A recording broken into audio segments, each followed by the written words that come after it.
अस्सलाम वालेकुम दोस्तों, कैसे हो आप सब। उम्मीद है कि ठीक होंगे, मज़े में होंगे, खैर से होंगे। आज जो है हमारा व्लॉग है कि इंसान कब्र का अजाब,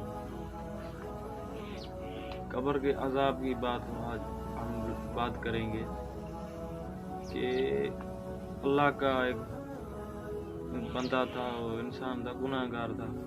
जब वो दुनिया से रुखसत हुआ तो उसको कब्र में बहुत अजाब होने लगे। सवाल जवाब तो हो गए, लेकिन वो नाकामयाब हुआ।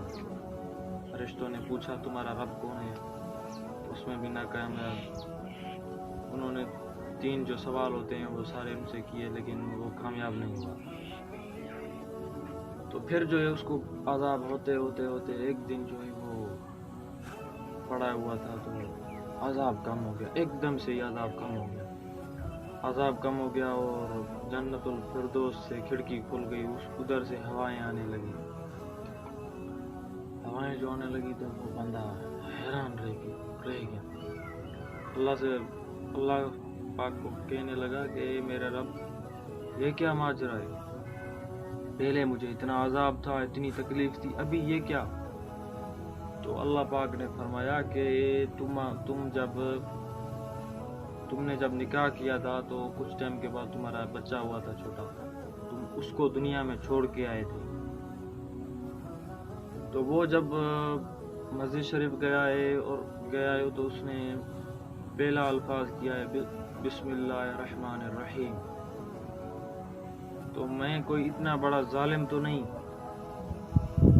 कि जब वो अपनी मीठी मीठी आवाज़ से मुझे रहमान रहीम कह रहा है तो फिर भी मैं उसके वालिद को अजाब दूँ।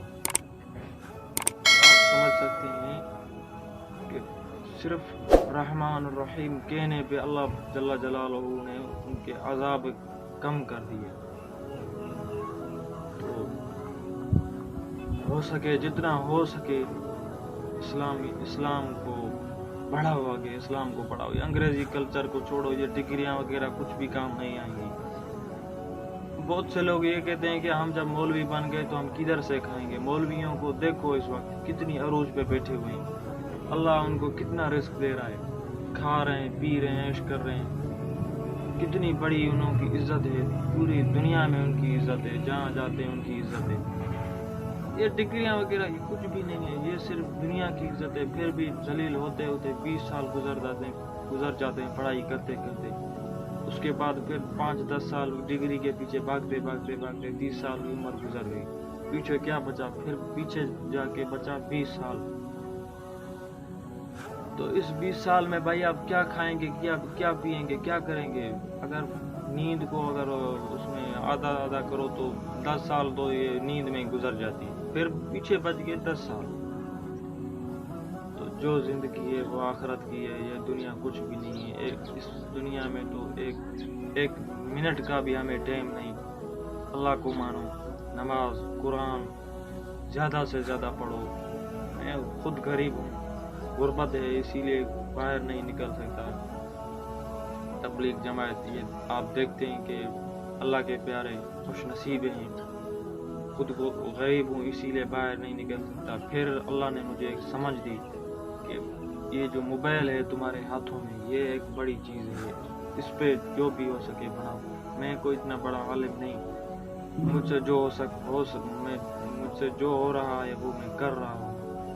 और अगर इससे आप भाइयों को समझ आ जाए, मैं आपको नहीं कह रहा जो नहीं पढ़ते नमाज, जो नहीं पढ़ते कुरान, जो अल्लाह के काम नहीं करते, उनसे कह रहा हूँ।